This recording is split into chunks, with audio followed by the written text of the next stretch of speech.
বন্যায় ক্ষতিগ্রস্তদের ক্ষতিপূরণ ও রাস্তাঘাট মেরামতের দাবি ধর্মীয় সংগঠন নাদওয়ার। উত্তর পূর্ব ভারতের অন্যতম বৃহৎ ধর্মীয় সংগঠন উত্তর পূর্ব ভারতে এমারাতে শাররিয়া ও নাদওয়াতুত তামির হাইলাকান্দি জেলার বন্যা পরিস্থিতিতে গভীর উদ্বেগ প্রকাশ করেছে। তারা অবিলম্বে বন্যায় ক্ষতিগ্রস্ত মানুষদের জন্য ক্ষতিপূরণ প্রদান এবং বিধ্বস্ত রাস্তাঘাট মেরামতের দাবি জানিয়েছে। নাদওয়ার কেন্দ্রীয় সাধারণ সম্পাদক তথা প্রাক্তন বিধায়ক মাওলানা আতাউর রহমান মাজার ভূঁইয়া গোলালিয়া অঞ্চলে নাদওয়ার এবছরের বয়তুল মাল বিতরণের সূচনা অনুষ্ঠানে অংশ নিয়ে আজ সাংবাদিকদের মুখোমুখি হয়ে এই দাবি জানান। নাদওয়ার বাইতুল মাল তহবিল থেকে আজ গোলালিয়া আঞ্চলিক এলাকার বন্যা দুর্গতদের মানুষের হাতে ত্রাণ সামগ্রী তুলে দেন সংগঠনের কর্মকর্তারা। ত্রাণ বিতরণ উপলক্ষে অনুষ্ঠিত সভায় বয়তুল মাল ফান্ডের গুরুত্ব ও নাদওয়ার বিভিন্ন সমাজসেবামূলক কর্মকাণ্ড নিয়ে বিস্তারিত আলোচনা করা হয়। সভায় উপস্থিত ছিলেন কেন্দ্রীয় নাদওয়ার সম্পাদক মাওলানা চৌধুরী উসামা মাকবুর, কেন্দ্রীয় সম্পাদক মাওলানা শাহাবুদ্দিন লস্কর সাহেব, কেন্দ্রীয় কার্যালয় সম্পাদক মাওলানা নাইম উদ্দিন চৌধুরী, ফিক্কা কাউন্সিলের কনভেনর মাওলানা জালাল উদ্দিন চৌধুরী, জেলা নাদওয়ার সম্পাদক মাওলানা কামরুল ইসলাম বড়ভূইয়া, গোলালিয়া আঞ্চলিক নাদওয়ার সভাপতি মাওলানা সুহাইল আহমেদ মজুমদার, গোলালিয়া আঞ্চলিক নাদওয়ার সম্পাদক ফরিদ উদ্দিন লস্কর, যুব নাদওয়ার সম্পাদক আব্দুল মুনিম বড়ভূইয়া, গোলালিয়া আঞ্চলিকের প্রচার সম্পাদক মাওলানা ফয়েজ আহমেদ লস্কর প্রমুখ। হাইলাকান্দি থেকে রাহাতুল আক্তার বড়ভূইয়ার রিপোর্ট। পূর্ব ভারত এমারাতে শরিয়া নাদওয়াতুত তামিরের একটি ত্রাণ তহবিল আছে, যেটাকে বৈতুল মাল বলে।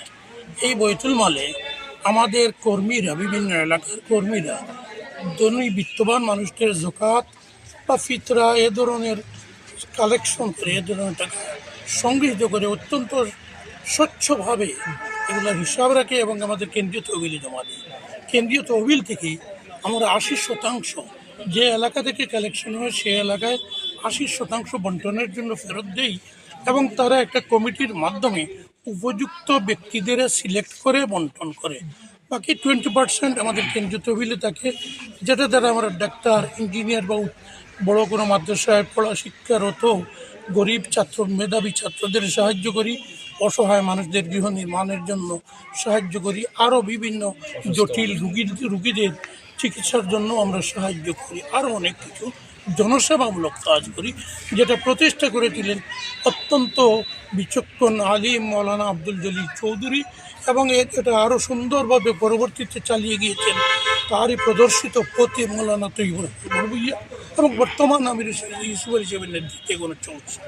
এই তহবিলের টাকা বর্তমানে যে বন্যার ভয়াবহ বন্যা গেছে, সেই বন্যার পরিস্থিতি দেখেই আমরা কেন্দ্র থেকে সিদ্ধান্ত দিয়েছি যে সমস্ত আঞ্চলিক কমিটির কাছে টাকাগুলো আছে তারা যেন লোকালি স্থানীয়ভাবে তাদের কমিটির সঙ্গে আলোচনা করে উপযুক্ত হিতাধিকারী নির্বাচন করে নিজ নিজ এলাকায় বন্টন করে এবং তার সার্টিফিকেট, ইউটিলাইজেশন সার্টিফিকেট আমাদের কাছে জমা দেয়।